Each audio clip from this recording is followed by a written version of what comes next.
Hello, welcome everybody. We're live with Velshi and Rule. I'm Velshi. And I'm not Rule. Molly Young Fast, who is our great friend and she's kind of family to us, right? And like Stephanie are kind of like family to each other. So Molly's joining me. Later on, we're going to have Caleb Silver here taking some of your economic questions. So Molly, thank you for being here. Thank you for having me. The nature of the show, you've done it with me before. The nature of the show, it's a little bit unplugged. You can swear a little bit more and things like that. Yes. And the producers really like to come out of the gate hot with some topic that's really good because I've heard that on social media like that's more important. They don't want the big wind-ups and stuff. But I'm very unplugged today because I'm very tired. Like tired as if I should be in bed tired. Yeah. And hence I'm disorderly. And my thoughts are in no particular formation. And welcome to my world. Yes, it's fun. Like this is actually can be me. These are the fun moments in my brain, right? It's like you want to talk about anything you want to talk about, we're good to go. Long Island Railroad was on strike for a few days. That's right. Crazy stuff was happening. But I was, as you know, the reason I'm tired and like I'm not a derelict or anything like that, but this is the shirt and vest that I was wearing on TV last night. You Koranaki'd it. Yes, and I kind of have basically lived in it. So we were doing primaries last night, and last night was what you call sort of like a mini Super Tuesday. It was a lot of states, and they all had interesting stories to tell. And what I think is fun, I think you know this too as a journalist, when you write a story or you cover a story a lot, and you get a little distance from it, it's published, you can explain that to somebody in 45 seconds. You can say, this is what this was really all about. I can't actually tell you what last night was about. So many different things happened last night in Pennsylvania, in Kentucky, in Georgia, and Alabama, and then Idaho. Like it's not a straight narrative. But the narrative I got from Chris Hayes. He was on TV and he said something interesting. That look at all the polling; it's all the same, right? Trump's approval, disapproval. I think we can put it up there. We've got Trump's job approval sinks to second term low. His approval in the New York Times Siena poll is 59%. The disapproval is 37%. Right. Right. I'm sorry. The approval is 37%. So take the 37%. The point that Chris Hayes was making is that of that 37% who approve of Donald Trump, they 100% approve of Donald Trump. Like they are much more solid than if you saw that number for Joe Biden or for the Democrats or whatever the case is. Where I think he's doing a fine job. That 37%, I think Donald Trump can not only shoot them but set them on fire, and somehow they would still be there for him. And that played out last night to some degree. Right. And that's been playing out this whole time, which is Trump's revenge tour focuses on MAGA, going into these primary contests. Thomas Massie is a good example. We saw it with Bill Cassidy the week before, where he did, in fact, vote to confirm RFK Jr., but his original sin was voting to impeach. Right, voting to impeach, and also not moving Casey Means, who was trying to become Surgeon General. But he's a doctor. Cassidy's a doctor. Like he has better standing than most everybody in the Senate to be able to take a strong position on something that actually has to do with health. Oh, it's completely insane. And also, you might add that Louisiana has this very MAGA governor who is now in Greenland, doing a Trump tour. These MAGA governors do everything they can to suck up to Trump. But he changed the way the primaries work now. They were open primaries, and now they're Republican primaries. So Cassidy really did not have a shot. Yeah. And that's what we saw. And so what I think is the top line here is that in these very tight primaries, in the primaries, the MAGA primaries, the Republican primaries, in the very red states, like what we're seeing with Massie, Trump still has his he's got juice there. Yeah. By the way, send us your questions at VelshiRule at ms.now via email. We have some of your questions that are recorded. We're going to play those, and you can put questions into the chat for us, and we will try and answer. And sometimes we know the answers, sometimes we don't, but I'm so unplugged today that you can ask me anything, like literally ask me anything. Like I'm in a position to talk to you about the difference between endives and endives, anything. Also, the other thing, Molly, I have my cool podcast mic here. Yes, I do too. Where's yours? Oh, okay, good. I didn't know yours was there. This is a new thing to me. I don't understand why this is like a thing. Everybody who podcasts has to have one of those. And if you do those videos on TV, Christina, my producer, gives me like a little square mic that you can clip. Yes, a little square. Yeah. But mine is a special one for people with really bad ADHD. So it can hear me when I'm in weird places. Oh, interesting. Okay. All right. Well, I'm trying my new one out. All right. So Thomas Massie, let's just start there. Yeah. Thomas Massie is what you would call a gadfly or a thorn in Donald Trump's side. I don't probably share a lot of opinions with him, although there have been some in the last year where I have, i.e. released the Epstein files. But I have to say, I hold him up as an example of this is a guy who has beliefs and follows them. His beliefs, while they are not mine, and he is a fairly right-wing conservative, I believe he comes by them naturally. He's not a gaslighter. He's not sucking up to Trump, and he's being punished as if he did something illegal or bad or whatever the case is. In a world where politics should be, Thomas Massie, you and I are, in the same political party, but don't really share views. How interesting, how great for our country that our political parties are big tents and we can have Democrats who don't agree with Democrats and Republicans who don't agree with Republicans. Thomas Massie's sin was not being all Trump all the time. Yes, but I would add outside spending really plays a role here. AIPAC spent $7 million. It's the most expensive congressional primary race in the history of America. Right. And when you look at Bill Cassidy, the Senate candidate from the week before, Maha spent $1 million in that race. Which is crazy, because even though he didn't like Casey Means, he did vote for RFK Jr. against his better judgment. The doctor in the Senate voted for RFK Jr. RFK Jr. lied and said he wasn't going to mess with the vaccine schedules, and then immediately did. And then Maha spends $1 million against him. Like, what's up and what is down in this country? The AIPAC thing is an interesting story because AIPAC has gone from being the biggest PAC or that sort of lobbying type organization whose primary interest is another country other than the U.S. in the U.S. But it's becoming more, and I don't really care about the sensitivity or not sensitivity, but it's becoming more like the NRA. It's a racket. Yeah.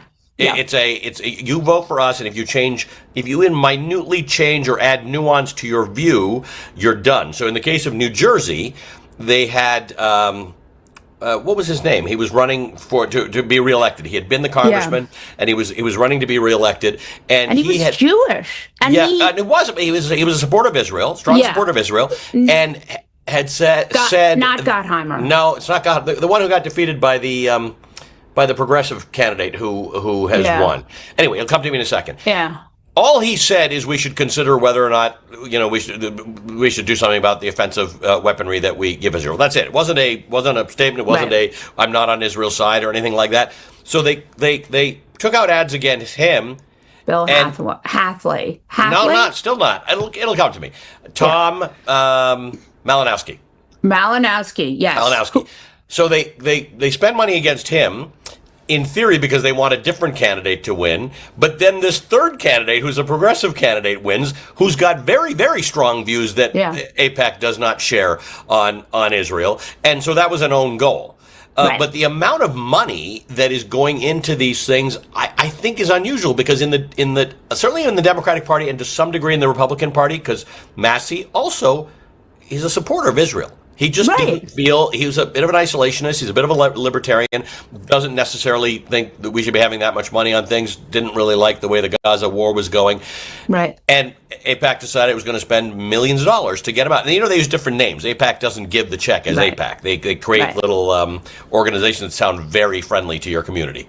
Right. And there's a number of reasons why this is, to me, as a Reformed Jew, there are a number of reasons why I find this a little scary, right? Because there are people who will look at this race and not be able to differentiate what is AIPAC in the state of Israel and what is Jewish people writ large. Right. So that, in my mind, is a little worrying, especially because this, the lesson that AIPAC wants people to get from this is that you don't cross AIPAC. Right. Yes, that's correct. That's the NRA comparison that I made. That basically you do what we need you to do, and everything's good. Yeah. And if you don't, we'll throw you out. Right. And that, I think, is pretty scary for any number of reasons. And in a world where anti-Semitism is growing, it's pretty... This can fall into the wrong hands. Yeah. That's exactly right, because you should be able to not like what AIPAC is doing and not like what Benjamin Netanyahu is doing, as many Israelis do not like what he is doing. For sure. And hate anti-Semitism and want to fight it in your city, in your country, and around the world as it should be fought. And there have been a number of groups who, in their own interest, have blended these things in a way that confuse people, and it's fine to be confused if you're a regular person, but it feeds into racism and bigotry and anti-Semitism and sometimes Islamophobia. We need a world that just comes together and says none of this stuff is what we want our country to be and our world to be. And unfortunately, this messes it up a little bit. And, Florida has this candidate who's a young MAGA who is basically running as an anti-Semite. Yes. So there it's wild. Right. So there's a real vein of anti-Semitism. Yes. I mean, people like to say that it's stronger on the left. I do not agree, but there are certainly pundits who claim that. But it's there. It's there. The idea that all these years after thinking we'd have dealt with these things, very much like we thought when we elected a black president, we were in a post-racial society. We're not. We're not in a post-anti-Semitic society. We're not in a post-racial anything. I guess the lesson we all must take is that these are fights we're going to have, we're going to keep on having, and we're going to have them for time to come. I do agree with this. I don't know where there's more or less anti-Semitism, but there's certainly more of that kind of stuff out there. There are people who run their elections, whether it's about Islamophobia or anti-Semitism or anti-trans stuff. They just say it out. They're out there talking about it. And we have Republican members of Congress who have said Islamophobic things like Randy Fine, I think is his name, that are atrocious. I mean, just beyond the pale. And if they said it about any other group, they would be censured. We need to get back to being a country where this is not. We have a First Amendment, and I will, as you know, I love protecting that, and I've got the Banned Book Club, and I will fight for people's rights to say bad things. But I would really like people to invest in being better about this multicultural country that we're in. Christina, what have we got? We got a question you were telling me about, I think. There we go. Okay, this is a great question. This is from Joken Boken via chat. Love the name. Does disapproval of Trump lead to votes for Democrats? I think this is the most important question right now to ask, because Donald Trump's disapproval is monumental. Like, we have not seen disapproval numbers like this forever. But it doesn't match when you say, if the election were tomorrow and I were voting for a member of Congress, it doesn't correlate. Far more people say they'll vote for Republicans than will vote for would vote for Donald Trump, and in theory, you don't have another choice to vote for Donald Trump. So the Democrats have a tighter go of it. Number one. Number two, the gerrymandering battles are being won for the moment by the Republicans. And number three, Democratic leadership, given the day, sometimes feels like they're in the right place, and sometimes feels like they're a little out of touch with what the base wants. So I'm a little concerned that this grand blue wave that everybody's talking about for November is being chipped away at. I think there's a Tea Party scenario here. And if you look at the Democratic races, 30% of all Democratic incumbents are being primaried. So those are pretty astounding numbers. So I would say it's a blue wave with lots of caveats. And will leadership survive this midterm cycle? It's anybody's guess. Is it your sense, though, because I was talking to Hakeem Jeffries about this the other day, and he said, we've got these great primary processes and people should do whatever they want, but the Democratic Party supports incumbents. Oh, yeah. I don't know. I mean, I get it. I get why a party does that, but I'm not sure. I'm not sure that's what the moment calls for. I've met a lot of these people who are challengers to the incumbents. They're pretty impressive. They feel like they might do some interesting things. I don't know. Well, I think that's going to be a real problem for Schumer. There are some Democratic incumbents that Schumer backed that have already dropped out, like Janet Mills, Yep. or who are really struggling, like Haley Stevens in Michigan. Yep. And Michigan's a great example. This is a really rough three-way primary where Haley Stevens is a member of Congress, so she had gotten this endorsement from Chuck. But the reality is that the other two candidates are much better candidates, and so she's really struggled. And we've seen that a lot. So I think Chuck Schumer he's done well with North Carolina, right? He got Cooper to run. Yeah, absolutely. Yeah, and he did well with Ohio. He got Sherrod Brown to run. But some of these other, a great one is, and this is something people haven't talked about because it's such a blue state, but Minnesota, the lieutenant governor, Peggy Flanagan, who has been on your show and has been on my podcast, is really great. She's an Indigenous woman. She has this amazing story.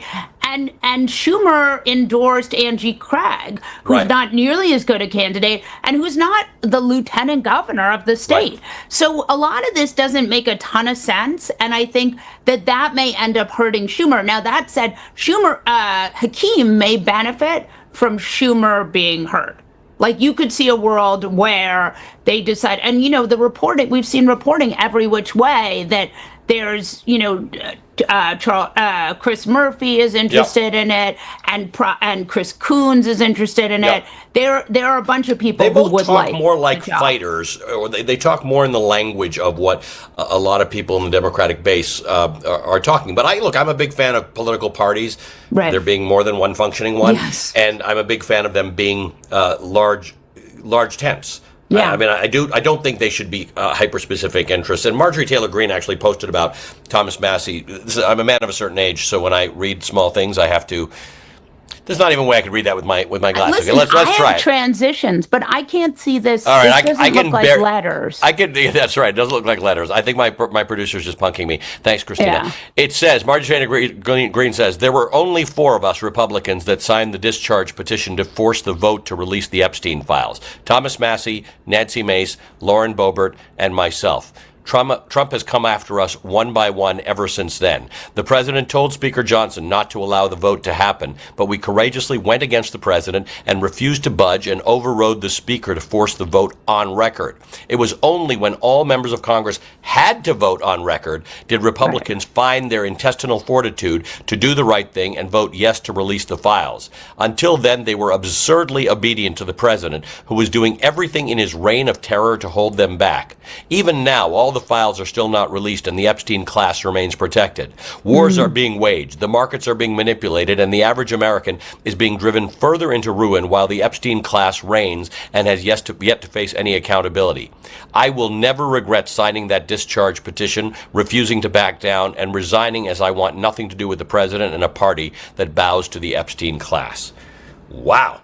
Yeah. Again, though, I would preface this with, the sort of worst person meme. Like, she is right. Correct. We're reading Marjorie Taylor Greene quotes on our show, right? Right. And if not that, it's Tucker Carlson quotes. Like, what a world.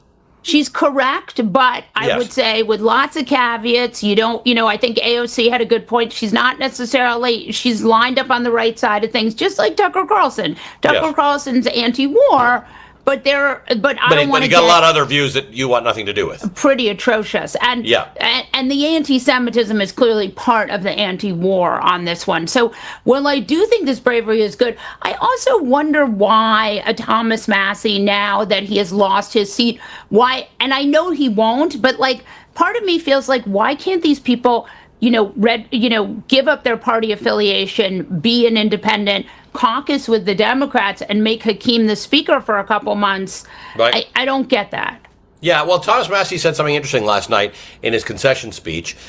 He said, he named all the things that have been done in the Epstein file, and he said that was just in the last 6 months.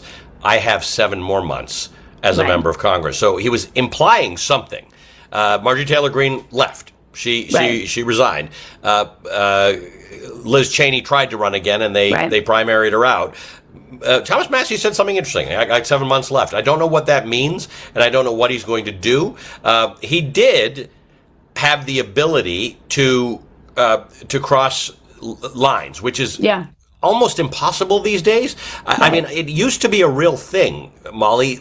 Members of Congress, Republicans, Democrats would share like apartments and things like that. They would live together. They would, play sports together and things like that. And there's just so little of crossing of lines these days. And part of that is the way our politics have gone. It's fundraising. They're all busy fundraising all the time. But part of it is Donald Trump. He has made it into a cult. Either you're with him or you're not with him. And Thomas Massie didn't want to be part of the cult. Yeah, I mean, also, Cassidy did in fact vote for the War Powers Act. So we saw that, and Thom Tillis, who's not running again. So he's got a lot to say. Thom Tillis from North Carolina, he's got a lot to say these days. Like, where were you when? He has this thing. Thom Tillis says, "If only I knew what I know now about RFK or Pete Hegseth." It's like, what are you talking about, man? We knew all of that. Yeah, all the time. Yeah, for sure. And I think, look, this bravery is good, especially when you're in a sort of 911 situation, which we really are. Look, the Supreme Court, put this decision out there early so that Republicans could redistrict the South and, and dismantle the Congressional Black Caucus and take away seats that belong to them. I mean, this is anti-democratic, if you looked in a textbook. So we are clearly in a very precarious moment. And even though Democrats have the numbers and Donald Trump is doing a lot of wildly unpopular stuff, until this midterm is over, until these people are seated, I'm not going to feel particularly relaxed. I'm with you on that. Christina, you tell me we got something, a question? Please send your questions into velshirule@ms.now or put them into the chat. This is M3 Sweat. This is by email, velshirule@ms.now. ms.now. With the 2026 midterms and 2028 elections on the horizon, how can the Democratic Party get on a unified footing?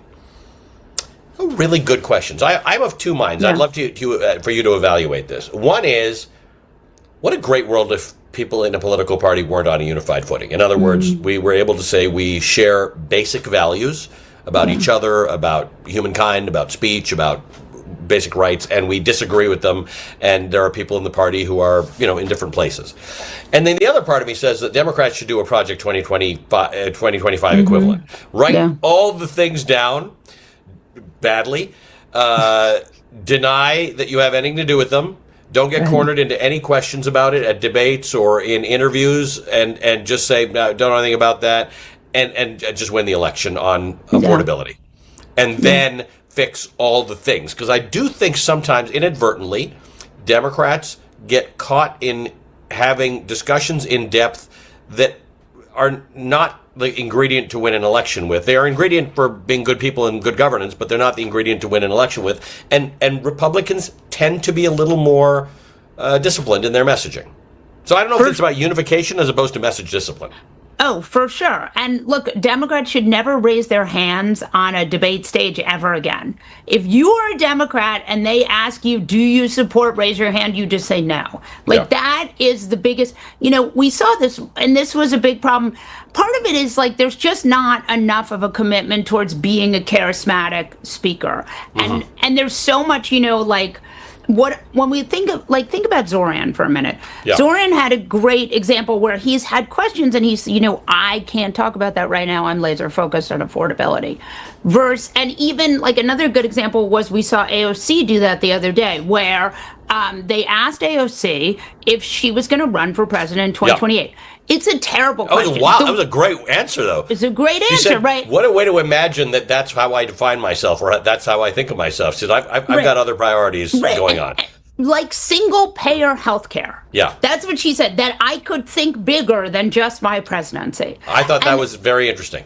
It was very interesting. It was very smart. And if you look at the 2028 field, what you see is that the worst thing for a candidate is running for president forever. If you were to say one thing that's really undermined Cory Booker, it's that he's been running for president for a decade. It may hurt Gavin Newsom. And he hasn't been running for president for the whole decade, but it may become that's the guy who's. I totally agree with that. And there's all this polling that shows all these people who would be ranked very highly as president. Most of them have had nothing to do with governing, which would be great, because I would also think, boy, you're going to make a great president. You've never done anything wrong. The problem is, the longer your record, the more you're running for president, the more people pile on. It does become a real issue because in Canada, when before Donald Trump got elected the second time, there was going to be an election. Trudeau had become fairly unpopular, and they were going to elect this guy, Pierre Poilievre, who is a fairly right-wing populist sort, like almost a Trumpy type. And then Trump gets elected first, and starts talking about the 51st state and doing all this stuff. And the Canadians sort of said, you know what, you keep you crazy in the basement. We're going back to normal. And they picked Mark Carney. Who's the dream president. Right, but I don't know that Americans would ever pick a Mark Carney. Right? I mean, he's a technocrat. He's like a European leader. He knows his stuff. He reads briefing books. He understands economics. I don't know. I think Americans need charisma.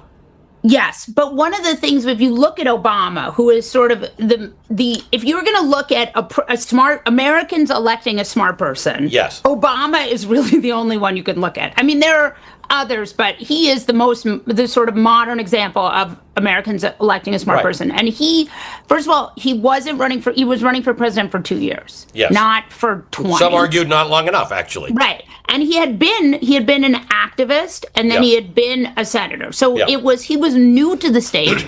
And then when he spoke with a lot of emotion, and he had that thing. He had the thing that Bill Clinton had, the thing that Hillary Clinton didn't have. Right. And so that's the thing, and that's why when you get into the problem of like not being able to answer the question of I'm going back to Harris here. She's for they, them, and I'm for you. I'm for you, again. Right. That wasn't true, but she didn't have the thing. And so it didn't really matter what her policies were because we never got there. We never got to see it. And that's the thing is like looking at these like policy prescriptions and not like, do you have the thing where you captivate? It's sad though, because you look at Hillary Clinton had the policy chops. Right.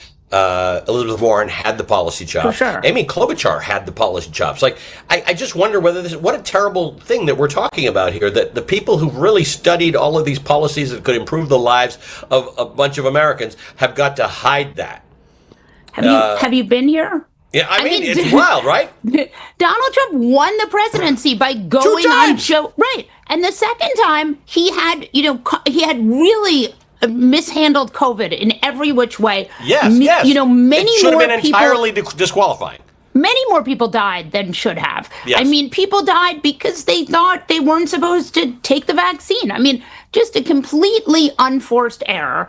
Totally by his own, talking to his base. And then here we go. So I think he comes back, he goes on Joe Rogan, he tells Joe Rogan, he sells sneakers, he works at McDonald's, and he basically gets low frequency voters to think that he is a working class hero. It's wild. Christina, what do we got? Let's put something else up there. I mean, I've got recorded questions too, which I'm happy to take, but let's see what Christina gives us in a second. And remember, the questions come in at velshirul@ms.now. All right, I'm going to hold on to prices for a second because we're going to have Caleb talking about that. I do want to talk to you, Molly, about this $10 billion lawsuit.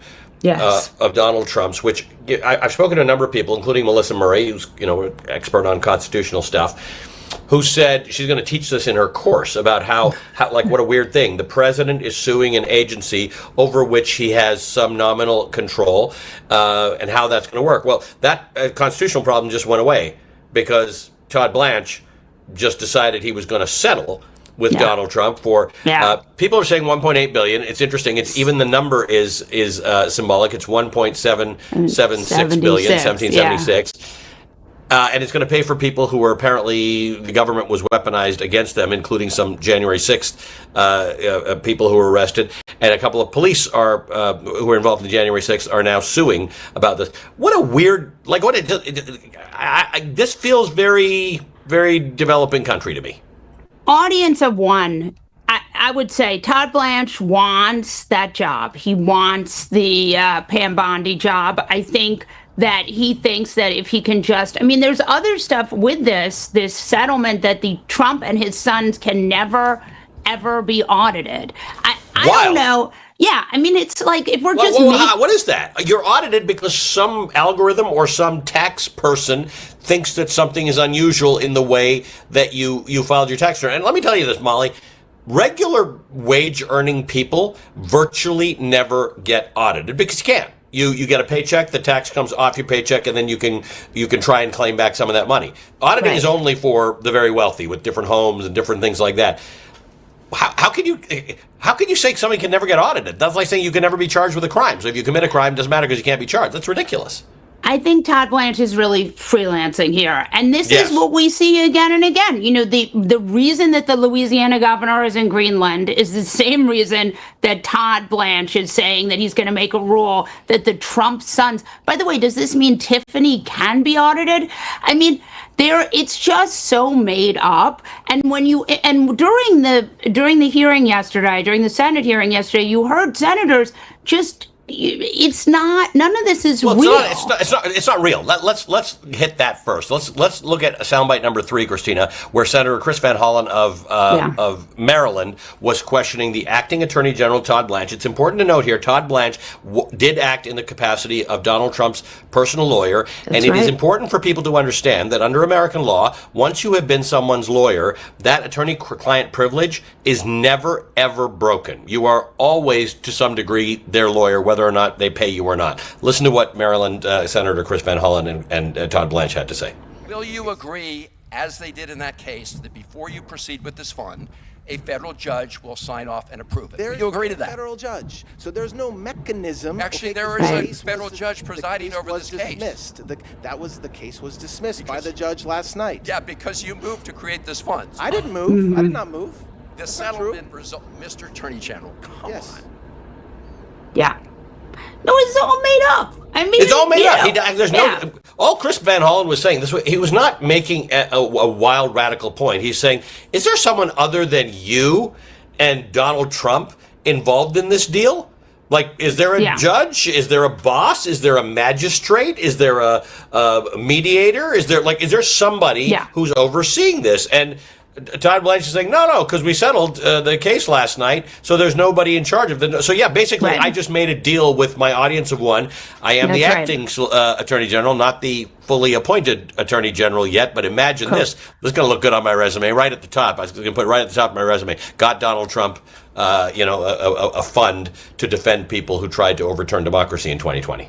Correct. And again, this is MAGA, for MAGA, governing for MAGA, to encourage MAGA, to enable MAGA, and to also make the Trump family richer.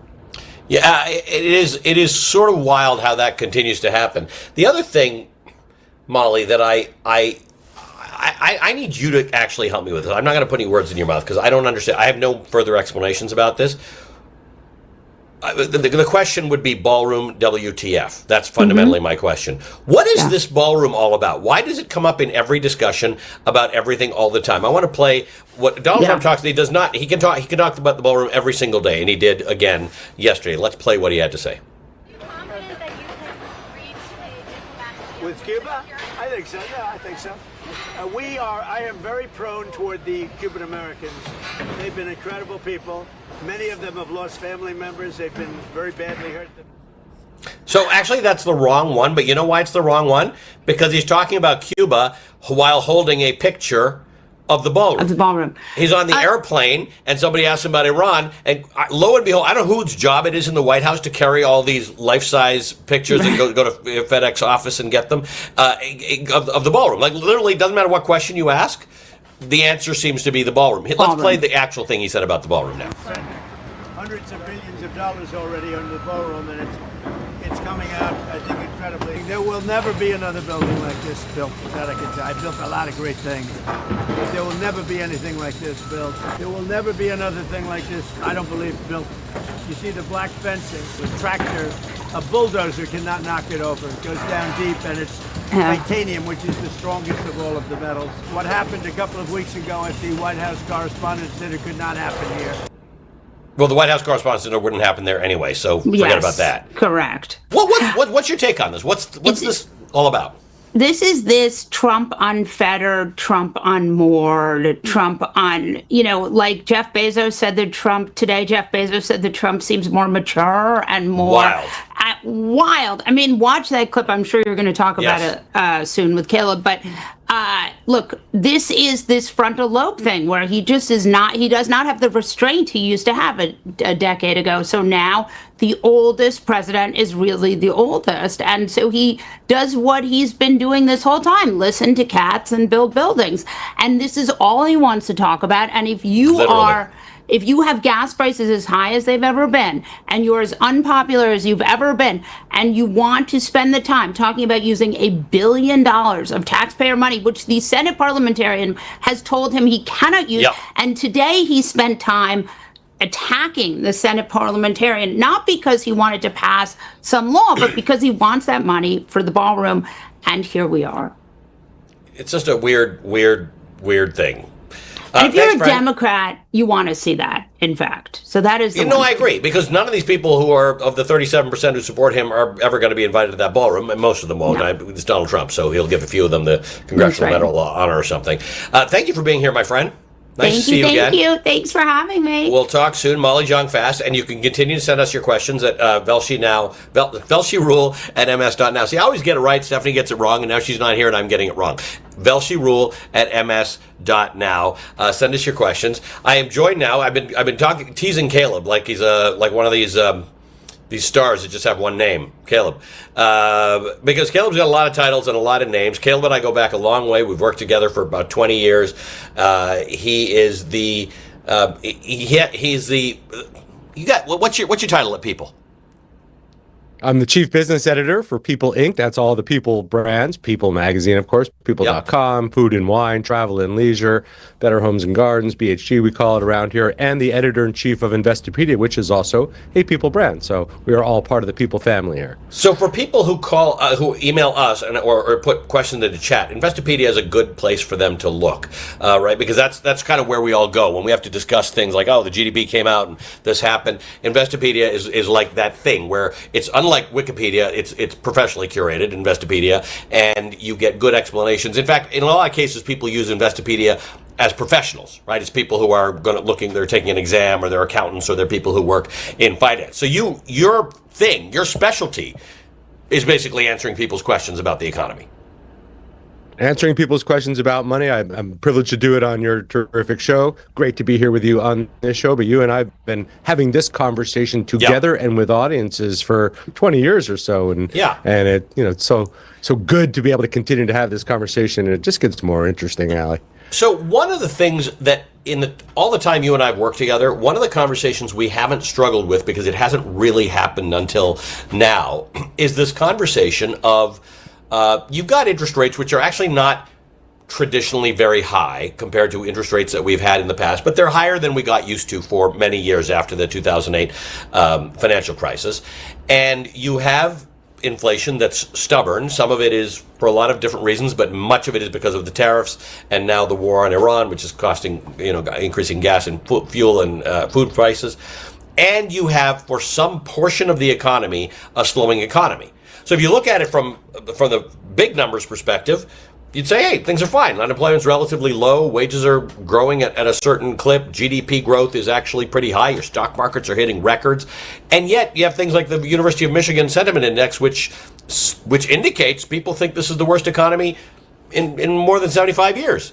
Which isn't really worst true, readings but ever. Why is that? Yeah, but so what do you make out of all that? You put all these ingredients together, what do you get? Well, I think that you and I know, and I think your listeners and your viewers know, that nobody lives in GDP numbers or in the BLS, the Bureau of Labor Statistics report on inflation, and nobody's thinking, 3.8% feels just about right for where prices have been rising over the past few months or over the past year. Nonsense. People feel it much more acutely because we're spending on things we can't get around, and that's food prices. Obviously, that's housing prices. Obviously, that's transport prices, fuel prices. You and I love to talk about a barrel of crude oil. Well, from top to bottom, every ounce of that crude from the top where you get your gasoline to the bottom, the crude where you get your jet fuel, is more and more expensive, and that just makes everything cost more. So nobody lives in actual government numbers. They live in the real fuel economy. The real fuel economy feels terrible for people that have not had significant wage increases to keep up with inflation, or are dealing with the fact that prices keep rising for the things they can't avoid, like medical insurance, obviously, like housing, and now rising And you gas talked about prices, car insurance, pushing you talked about prices home higher. insurance. Like, it's a lot of these things. We say that the American consumer, it makes choices about the direction of the economy, and that's true. But your choice is not to have a home or not have a home, or to get to work or not get to work. We have a question from Ahadu on the video. I want to just play that and get your answer to it. So my question is, with the rising cost of living, I guess how exactly are younger people supposed to make it in this economy? Because wages are pretty much staying the same, but everything is getting more and more expensive. My apartment, I just moved here, and my apartment was $8K for the whole summer, and I can barely afford that. So yeah, that's my question. Yeah. Okay. It's the right question. And the answer is you're going to have to spend less. Now, we feel terrible about the economy. Consumer sentiment, consumer confidence, consumer expectations for future inflation, all-time lows, or we think that inflation is going to be 4 or 5% later. Yet we continue to spend.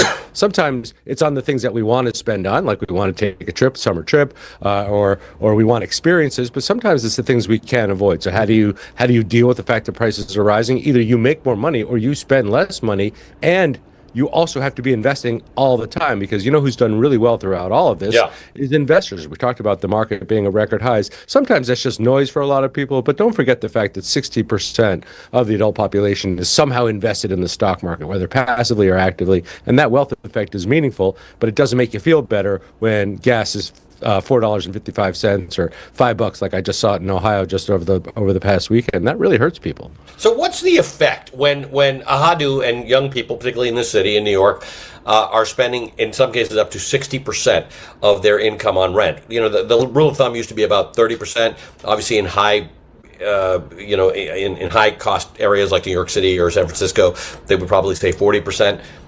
60%, it curtails something, right? If you're spending 60% of your income on rent, you're not spending money somewhere else. You're also having difficulty saving, which means the average age of the person buying a house now in America has increased.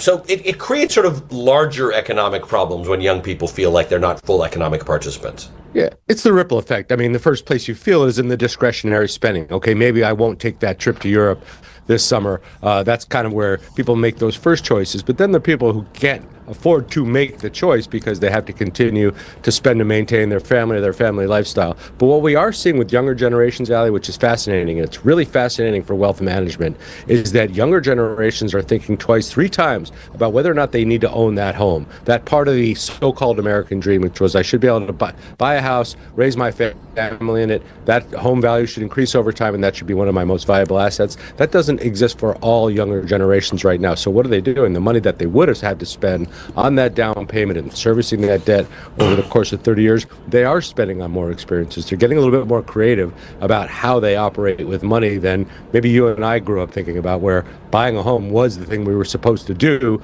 with all the money we made. Now, for the people who are thinking, trying to move to a city like New York, where rent is much higher than it is in other major cities, except maybe San Francisco and a few others, you're making the choice of wanting to live here because you want to be a part of it. Well, being a part of it comes with a cost. Right. $8,000 a month sounds like quite a bit of money for somebody renting an apartment in New York on their own. You got to think twice about that too. We got to be smarter. Yeah, consumers. and a lot of the big New York employers, the banks and the financial companies, in many cases have more jobs that are not in New York now, because they know they're having trouble getting young people to take these jobs. So they're in Dallas, they're in Nashville, they're in Austin, they're in other places, which, by the way, is growing those places in quite an interesting fashion. Steve Rattner had a chart that he showed us on TV. I want to put it up.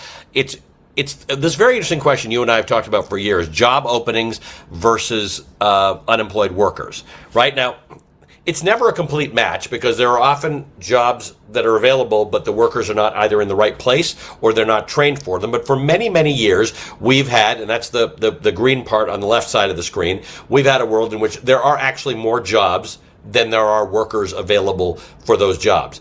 And that has now flipped. We now have more people looking for jobs than there are jobs available. Talk to me about this.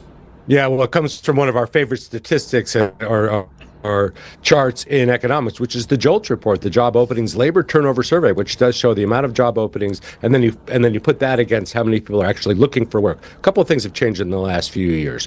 One, big companies have been slimming their workforces very slowly, even though if you look at job gains, we've averaged some job gains over the last 2 years, even despite the tariffs and everything else. But the other thing is the labor force is smaller, and a lot of that is due to the immigration policies and a lot of the government job cuts. It used to be that we always looked for something in the labor reports called the replacement level. How many new workers have to come into the workforce to replace those that are leaving? And that number used to be high, well north of 100,000 workers, just given the dynamism of the economy and how big it was. Yeah, well, I mean, at one point it got to like 150,000 you needed to bring in. Since the immigration crackdowns, right? Since the Doge layoffs, that replacement level is much lower. It's more like 50,000 right now. Right. So when we see these job gains like we saw last month or the month before, it looks like they're big job gains because it's much higher than the replacement value. But look at extend this chart out, and you're going to see that the long-term unemployed, people that have been out of the workforce now for 6 months or more, are having a harder and harder time getting back into the workforce. That continuing claims we see in the unemployment reports, that shows you how hard it is to get back in, and the fact that there are fewer opportunities right now, and you're starting to hear this drumbeat from small businesses, which are slimming their workforces because of these higher costs, and big companies like Meta, which is announcing a 10% reduction in its workforce. This could get even starker, and then the unemployment problem could become a real problem. Right now, 4.3% unemployment is almost full employment. I don't think it's we used to think picture. 5% was full, right? Because there was some sense that there's always churn. 5% of people are going back to school, robbing banks, becoming rock stars, marrying rich, whatever the case is, right? That there's you're never going to employ 100% of your population. We've been below 5% for a very long time, with the exception of a few bumps during COVID. We live in a sub 5% unemployment world. That should mean higher wages and jobs for kind of anyone who wants. Yeah, but that's not the case. When you look at where the hiring has been, the other chart we should match this up against is where has the hiring been for the past 2 years? Healthcare and social assistance. We need those jobs. We have a lot of older people we're going to have to take care of. They're decent jobs, but their average wages in those types of jobs are $75,000 to $80,000. And that used to sound like a good wage. Doesn't even count it anymore. You're not middle class until you're making at least a couple of $100,000 in most cities in this country, just given the high prices of just about everything. Christina, we got a question in the chat. Please send us your questions at velshirul@ms.now or put them in the chat. We've got Amy Serwer. There's a lot of letters in there, but thank you, Amy.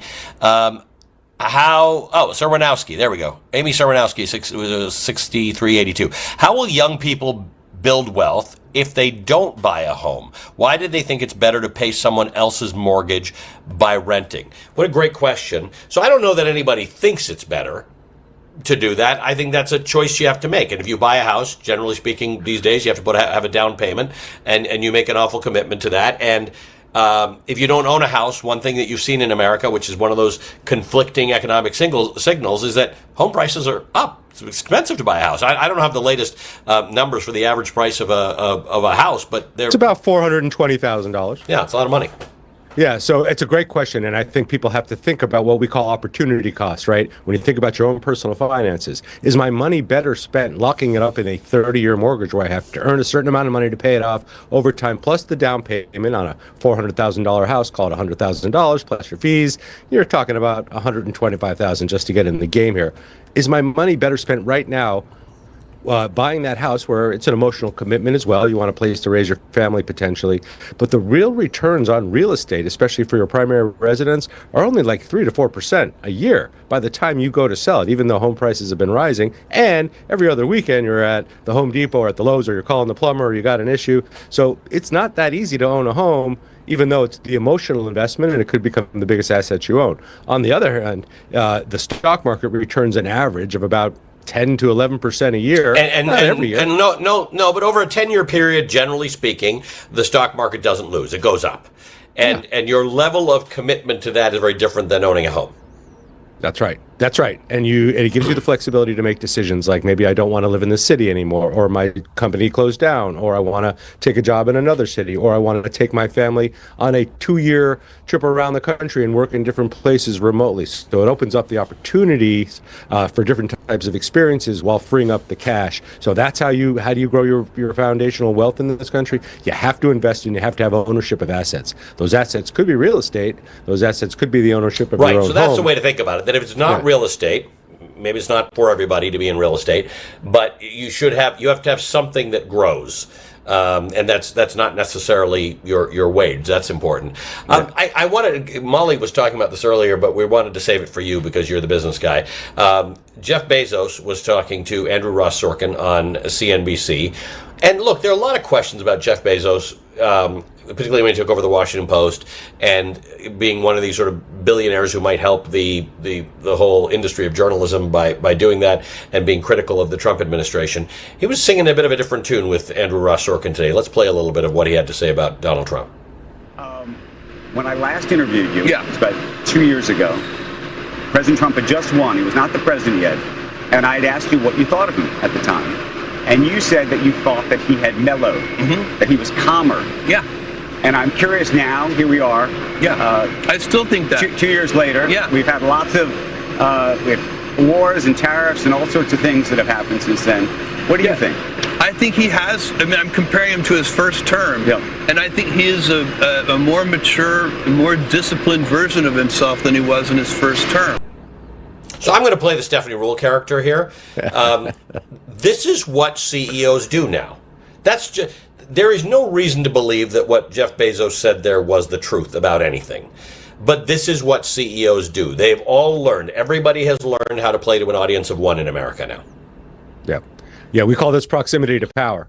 And all you had to do is look around the inauguration to see who is sitting where and see how those companies are doing right now. I'm not saying that the United States government is necessarily pushing the investments into these companies, but they have picked their favorites and they've picked the companies they want to deal with. I point you out to Intel as one of them as well. Intel was one of the great American chip makers, but really kind of started to lose the race to bigger companies like Nvidia and Broadcom and AMD. That stock was up something like 50% last month because of deals it announced with the government. Amazon wants to stay on the right side of this administration because it does not pay to be on the other side of it. You're getting the headlines all the time. It could cost you in your stock price. And they are. This is a very. So the last administration, the Biden administration, one of the interesting things that most people don't pay much attention to, but the history books will write about, they, under Lena Khan at the Federal Trade Commission, really emphasized regulation. She actually didn't introduce a lot of new regulation. She just sort of decided that there's some regulation on the books that she was going to enforce.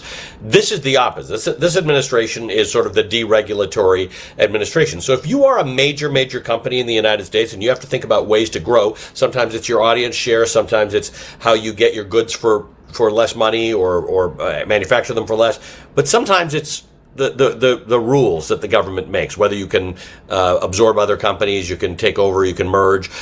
These companies do not want to be on the wrong side of Donald Trump's regulators, basically. Yeah, in this case, if you want the gold, you got to play by the rules, and the rules are set by this administration. And think about the vastness of Amazon's businesses, everything from what it sells us through the online store and the taxes that it kind of gets to avoid because of the way those transactions are structured. That could be changed with some litigation pretty easily, to the fact that it's a streamer, right? It's basically a broadcaster, and it's it is now bringing content to us, plus Whole Foods, plus Amazon Web Services, the biggest web services. I mean, Amazon Web Services is the back end of everything. You may not think you're touching it. Yes. The most profitable part of the company. So all of its businesses are significantly impacted and can be impacted by regulation. So you want to be on the right side of this administration if you want to continue to be as profitable as Amazon has been. And for billionaires, multi-billionaires like Jeff Bezos, this has been the right way to play the game, and he knows how to play it right. But he's also mature. It's got a robber barony kind of feel to it. That's the problem, right? Like, at what point, you and I have talked about this over the decades, and that is that part of the responsibility of running a company or being a CEO or being rich is good corporate citizenship, good citizenship in general. That seems to just play, and I'm not being uniquely critical of Jeff Bezos, but that just seems to play less of a role these days than you and I grew up in business reporting thinking it should play. Yeah, and CEOs and companies used to take a stand for what they thought was right. You rarely see that anymore, and definitely don't see it with these multi-trillion-dollar companies because there's too much at stake for them. And gone are the days where you'd have an outspoken CEO who would, say something or defend, certain parts of the population, certain demographics, and we saw it in Trump 1.0 when they were banning trans bathrooms and things like that. You saw CEOs, and the CEOs in many cases, maybe they were motivated because they were good people, maybe they were motivated by the fact that the unemployment rate was really low and it was hard to get workers, and their workers wanted their companies to take a stand. But we see much less of that. There's a survey that comes out every year from Edelman, the PR company, the Trust Barometer, and it used to be that CEOs enjoyed greater trust than most institutions, like government and things like that. People trusted that they were there to do the right job, and that continues to slip because workers don't feel like their companies are necessarily working in their interests, and that's actually important to workers. It is. Unfortunately, it's a shareholder economy, and that's maybe a manifestation of late stage capitalism, but it's all about the bottom line here. So if you look at the companies that have been the most successful, the biggest and the most important ratio that a lot of investors look at is what is your revenue per employee, right? How much revenue are you generating from each employee versus how much are you improving the community? Used to be this thing out there, conscious capitalism was a name for it at a point in time where you were doing right by your employees, doing right by your customers, doing right by your shareholders, and doing right for the community. And I think a lot of that has slipped away, or people CEOs don't want to take a stand because they don't want to wind up in the crosshairs of an administration that can be pretty punitive towards companies that they don't like. I got a question from somebody in Bryant Park who wanted to know about affordability. Let's play that. My questions are, when are the affordability of rent going to go down? And also the gas prices are going to go down. I'm wondering when they are going to go down. That is the biggest question around. When are they going to go down? And it's a real question because the administration will tell you they're going to go down soon, particularly as soon as this war with Iran ends. But that's not really true because, for instance, housing affordability is not it's not a consequence of the war with Iran.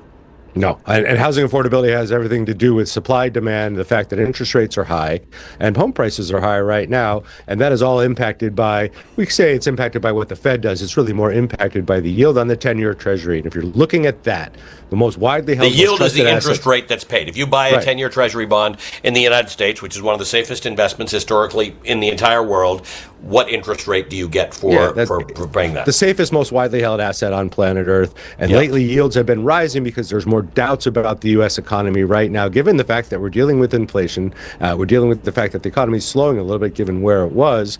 And there's a lot of uncertainty as this administration basically tries to turn it upside down and do a lot of reshoring here. It's not going to happen overnight. But back to when gas prices are going to go down, not until the Strait of Hormuz is open and operating normally. And even after that happens, and you and I know this well, having studied this for years and years, oil moves around the world very, very slowly. Yes. It's not like it's a conveyor belt. These tankers take a long time to move. So while prices shoot up very quickly, they tend to drop like a feather, and that usually takes several weeks. If you get a 10% drop in oil prices, we had a nice drop in oil prices today, you won't see it tomorrow at the gas station. It takes a long time for retailers to adjust to that as well, and for the supply chain to catch up. So usually 2 to 4 weeks when do you start to see it at the gas pump, and then maybe it starts to bleed into other products. But I was looking at some of the CPI, the Consumer Price Index, the basket of goods that we buy.